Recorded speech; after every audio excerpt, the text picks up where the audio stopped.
Hi guys, welcome back to my channel. Hope you're doing amazing. So this is Janvi Gandani, a CA finalist. So I didn't clear my exam in my first attempt, but rather in my second attempt. So what mistakes did I make, and what was the situation shift that I was able to clear my exams, both groups, in the second attempt? We'll share in this video. So let's get started. First mistake जो मैंने करी थी was over thinking a lot. मतलब exams जब मैं पढ़ भी रही होती तो मेरे बैक ऑफ द माइंड ये चल रहा था दिमाग के अंदर कि व्हाट मेरा एग्जाम कैसे जाएगा, मैं किस तरीके से will I able to write the answers जैसा मैंने प्रिपेयर किया है, कि मेरे से वो क्वेश्चन उस वक्त भी सॉल्व हो पाएंगे या नहीं.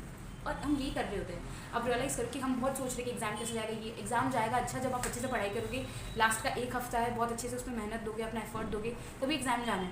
The second mistake which I have done is that watching YouTube videos की कोई भी last 10 day strategy, 5 day strategy, हफ्ता भर की स्ट्रैटेजी, जितनी तरह की स्ट्रैटेजीज आ रही है वो देखना. Watching YouTube during exam is dangerous. ये जब कुछ टीचर्स बोल भी रहे होते तो भी मतलब मुझे उसमें भी वो लग नहीं रहा होता था, because I used to feel like कि I used to feel very productive. जब मैं यूट्यूब वीडियोस देख रही हूँ मुझे ऐसा लग रहा है मैं अच्छा कर रही हूँ, मैं पढ़ाई कर रही हूँ, but you are not doing the actual study. That is the study itself. You are not doing that. We just tend to give our mind the signals that dude I am studying, but you are in reality not. कुछ videos है presentation types की videos होती है, कुछ एकदम basic आपको 1.5 day strategy चाहिए, एक दो वीडियो देखो बहुत इनफ है.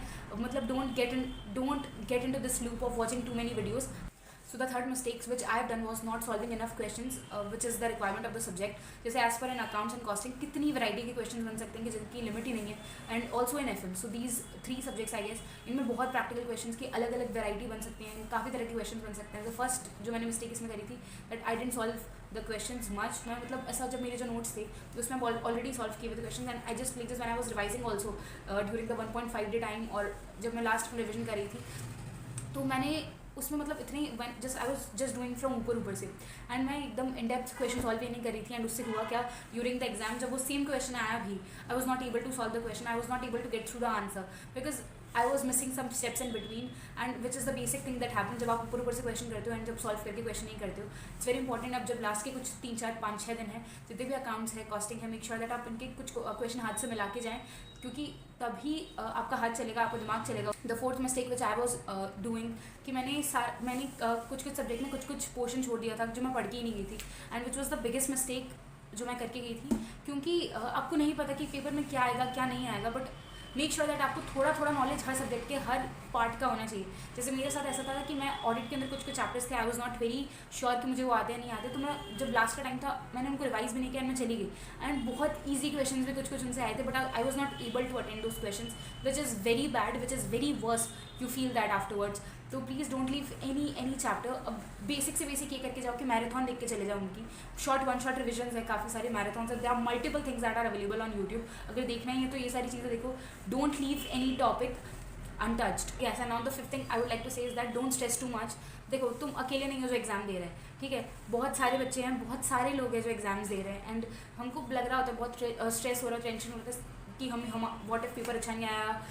हमको बहुत सारी चिंता होती है कि व्हाट इफ़ पेपर अच्छा नहीं आया, व्हाट मैं अच्छा नहीं कर पाया, या फिर कुछ ऐसा क्वेश्चन आ गया जो वैसे पहले कभी आया ही नहीं हो और मैंने वैसा क्वेश्चन पढ़ा ना हो. तो there are multiple set of situations you will create for your self.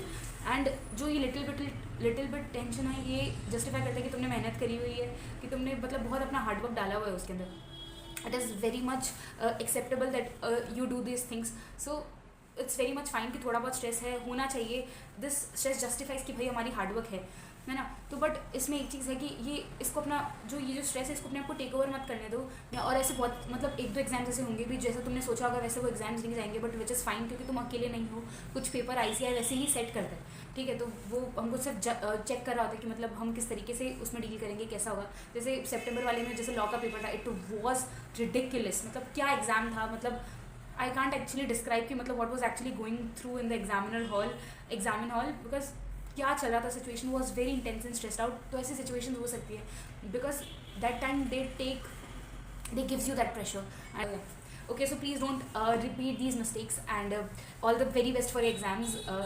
Your exam is going to be great. जैसा तुमने पढ़ाई करी है वो सब आएगा, वो सब अच्छा होगा, and all your hard work will be paid off. Now is the time, my friend. You believe in yourself. You just have faith in God, because अपन ने बहुत मेहनत कर ली. एंड बट आई थिंक जैसे सब बोलते हैं, see are the exams where faith and fate are also very important and plays a crucial role. So I think अब बस खुद पे बिलीव रखो, जो लास्ट की है जैसा कर रहे हो वैसा करते जाओ, but don't take too much stress. just believe in yourself. You're going to get through it, and you'll get through it, trust me. And yeah, okay, bye. You'll be a CA finalist when results come out. Yeah, okay, bye.